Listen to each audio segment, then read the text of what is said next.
27 दिवस चोखोबाराच्या बायकोचं बाळांपण साडी नेसून केलं माझ्या विठ्ठलाने. चोखोबाची बहीण झाला शारंग पहिली उघडा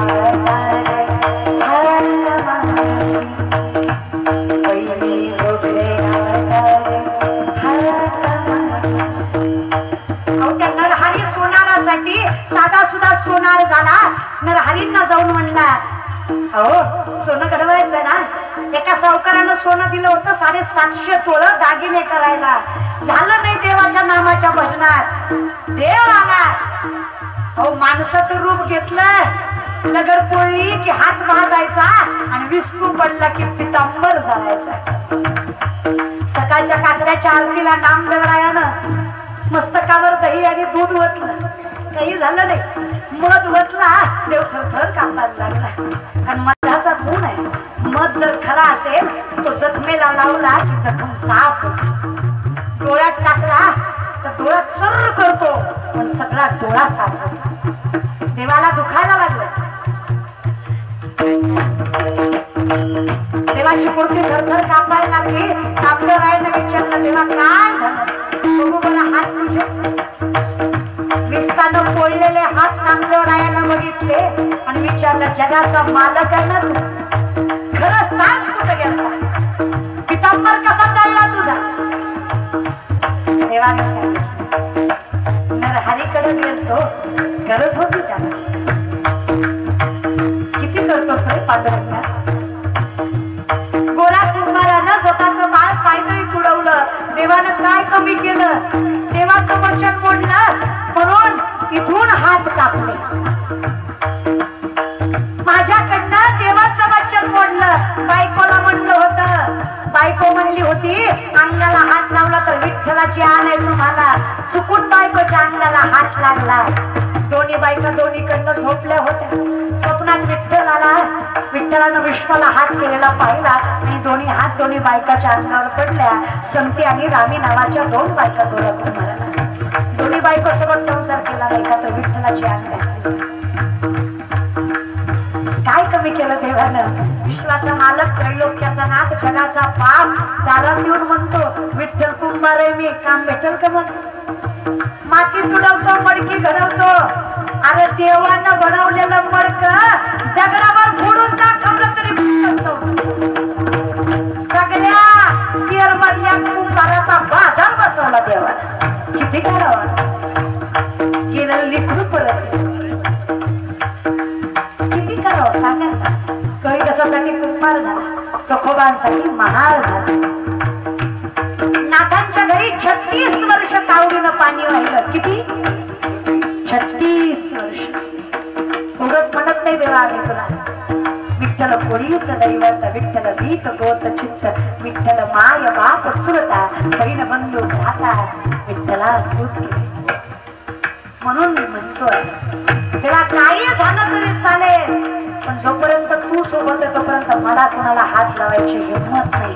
पण विनंती आहे, गुणगाई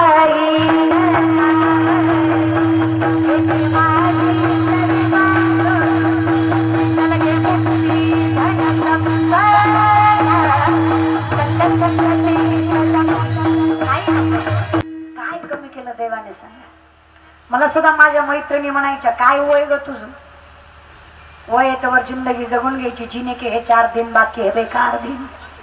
मस्त लाईफ जगायची, स्टायलिश राहायचं, स्टँडर्ड मेंटेन करायचं, हाय क्लास राहायचं, आपलं भरपूर भरपूर स्कूटीवर फिरायचं, फेटा बांधली, कमर बांधली, विठ्ठल म्हणा विठ्ठल म्हणा. काय होतं विठ्ठल म्हणून? काय होतं? माय बापाच्या नजरेत लेकराविषयी स्वाभिमान निर्माण होतं. समाजाने दिलेलं दुःख सहन करायची ताकद निर्माण होते. आम्ही फक्त त्याच्या चरणावर मस्तक ठेवलं, आज अख्खं जग आमच्या चरणावर मस्तक ठेवतंय हा अधिकार निर्माण होतो. लोक म्हणतात देव काय देतो? काय राहिलं सगळं?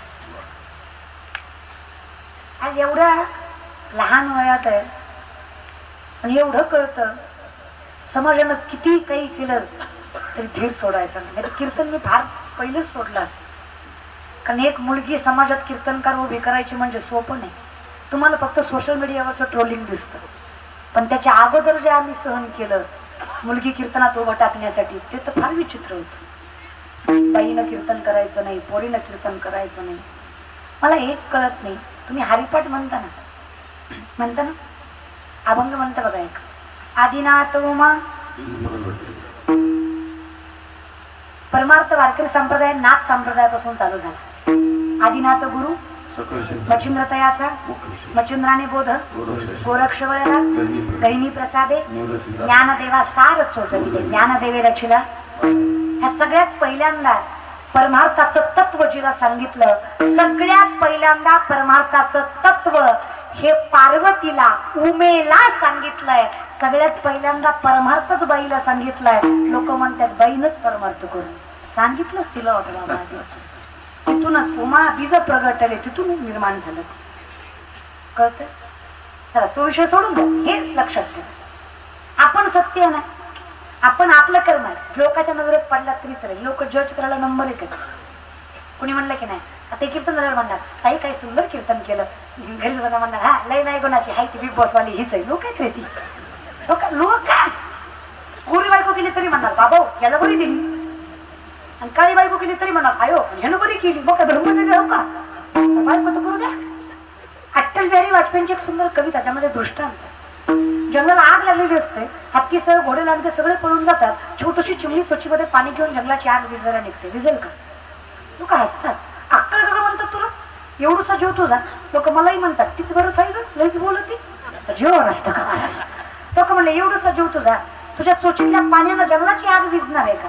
चिमणी म्हणली दादा खरं आहे तुझं, माझ्या चोचीतल्या पाण्यानं जंगलाची आग विझणार नाही, पण ज्या दिवशी जंगलाचा इतिहास लिहिला जाईल तेव्हा माझं नाव आग लावणाऱ्यात नाही, आग विझवणाऱ्यात असेल. सगळ्यात जास्त तुका म्हणे सत्य कर्मा भावे साह्य घातली. आपलं नाव कीर्तन ठेवणाऱ्यात नसलं तरी चलल, फक्त आपलं नाव कीर्तन बंद पाडणाऱ्यात नको. कळतंय का? धर्मात नसलं तरी चालेल, पण धर्माला कलंक लावणाऱ्यात तरी, जीव घाण टाकणाऱ्यात नसलं तरी जीव घेणाऱ्यात तरी. कळतंय? चांगलं बोलणाऱ्यात नसलं तरीच आहे, पण वाईट बोलणाऱ्यात तरी नाही. चांगलं राखता आलं काही हरकत. कवी महाराज सांगतात बघ, मला किसी का करना सकत बुरा किसी का मत करना, मला किसी का करना सकत बुरा किसी का मत करना, पुष्प नहीं बन सकती तो कांटे बन कर मत रहना, कांटे बन कर मत रहना. बनना सको भगवान अगर तुम कम से कम इंसान बनो, बनना सको भगवान अगर तुम कम से कम इंसान बनो. तुम्हीच विचार करा, 3 वर्षाच्या पोरीवर वाईट नजर टाकणाऱ्याला माणूस म्हणावं का? नाही कभी शैतान बनो तुम, नाही कभी शैतान बनो तुम, नहीं कभी हैवान बनो.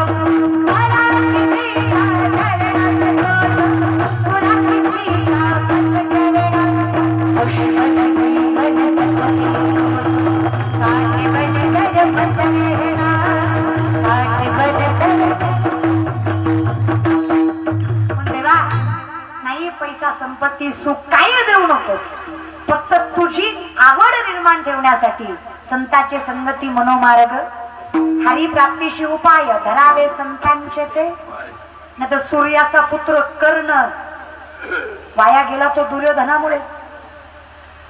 देवाला म्हणला देवानं गंगेच्या किनाऱ्यावर स्वतः रथात बसून सांगितलं सूर्याचा पोरगा आहे तू. देवानं चेष्टा केली, म्हणलं वाटतं का तुला काही सूर्याच्या पुत्रानं आंधळ्याच्या पोराशी मित्रत्व करावं का? तरी कर्ण म्हणला नाही, दुर्योधन खरा आहे, मित्र प्रेम आहे आमचं, तो चालत चालतो मला पालखीत बसवतो. देव म्हणला वेड्या, तू जर त्याच्यासोबत चालला ना तर अख्ख्या विश्वाची नजर तुझ्यावर असेल, त्याच्यावर नाही हे त्याला कळतंय. त्याचं अस्तित्व कमी होऊ नये म्हणून तुला पालखीत बसवून स्वतः चालतो, हे तुला आयुष्यात कधी कळलं नाही. ही नजर द्वेषाची आहे. तो तुला सोबत चालवत नाही कारण तुझी किंमत राहणार. कळतं? म्हणून ढेकणाच्या संगे हिरा तो कुसंगतीने साधू सुद्धा नसतो. महाराजाच्या नादी पिदाड लागलं, पिदाड सुधारत. अहो महाराज पियत, महाराजाला म्हणतो की गोडभर देव भेटल. तो काय छान नाही. आता काय करावं दादा, संगत. तुम्ही वाईट नाही आहात, संगत ऍटमॉस्फिअर वातावरण तसं. पण विनंती आहे, इथे जर ज्ञानेश्वरी गाथ्याची संगत लागली, जर भागवत रामायणाची संगत लागली, जर ज्ञानोबा तुकोबांची संगत लागली ना, मग कळेल न लगे मुक्ती धन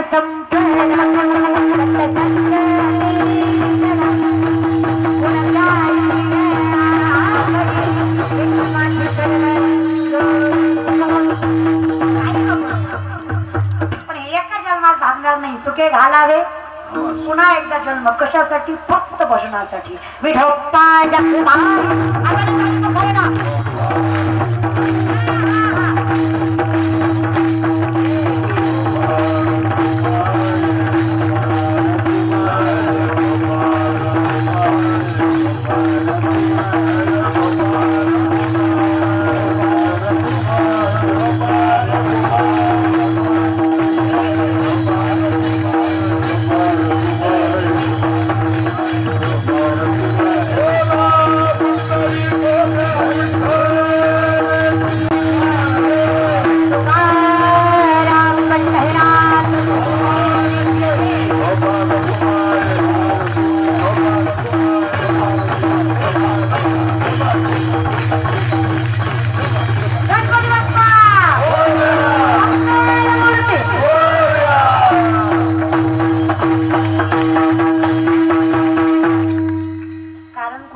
काळ वेळ नाम उच्चारिता दोन्ही पक्ष पाही.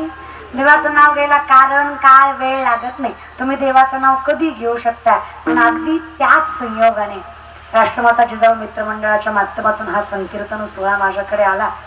अगदी कोण नियोजन केलं पोरांना तुम्ही. खरंच मी बहीण म्हणून सांगते, गावाला शोभेल आणि पंचक्रोशीला लाजवेल इतकं सुंदर कीर्तनाचं नियोजन केलं तुम्ही. कार्यक्रम ठेवणं सोपं आहे, कीर्तन अवघड आहे. व्यासपीठ सांभाळावं लागतं, मर्यादा सांभाळाव्या लागतात. टाळकरी, गायक, वादक, समाज, या सगळ्या गोष्टी. आणि ते धांगडधिंगा चालत तुम्ही असं काय असं करू शकत नाही, आहे की नाही. पण ही सगळी संयमता सांभाळून हा सोहळा करायचा. कारण हा सोहळा आहे, हा जागर आहे. जिथे कीर्तनाची जागा तेथे पांडुरंग उभा. कीर्तन चांगलं, कीर्तन चांगलं होयांग हारी रूप. माणसं देव करायची ताकद आहे व्यासपीठात. हा सुंदर कीर्तन सोहळा तुम्ही उभा केला. खालीचा ना खालीचा वाटा जसा या कीर्तनात आहे. विश्वासानं सांगते, हा जगाचा मालक त्याचं कल्याण केल्याशिवाय सोडणार नाही. अगदी गोड सुंदर सोहळा उभा केला. तेव्हा राष्ट्रमाता जिजाऊ मित्रमंडळाचे मनस्वी आभार. सुंदर टाळकरी. एवढी लहान लहान लेकरं धोतर घालून इथं उभं आहेत. संस्थेत सुद्धा शेतकऱ्याचीच असते, आहे की नाही. मधुकरी मागून सुद्धा आमचीच पोरं, आपलीच पोरं खाते. तारुण्यपणाला परमार्थ करण्याची सामर्थ्यता, ताकद फक्त आमच्याच मातीत आहे. आम्ही तारुण्यपणाला लावतो पण परमार्थ करतो. अशी ती लेकरं आहेत.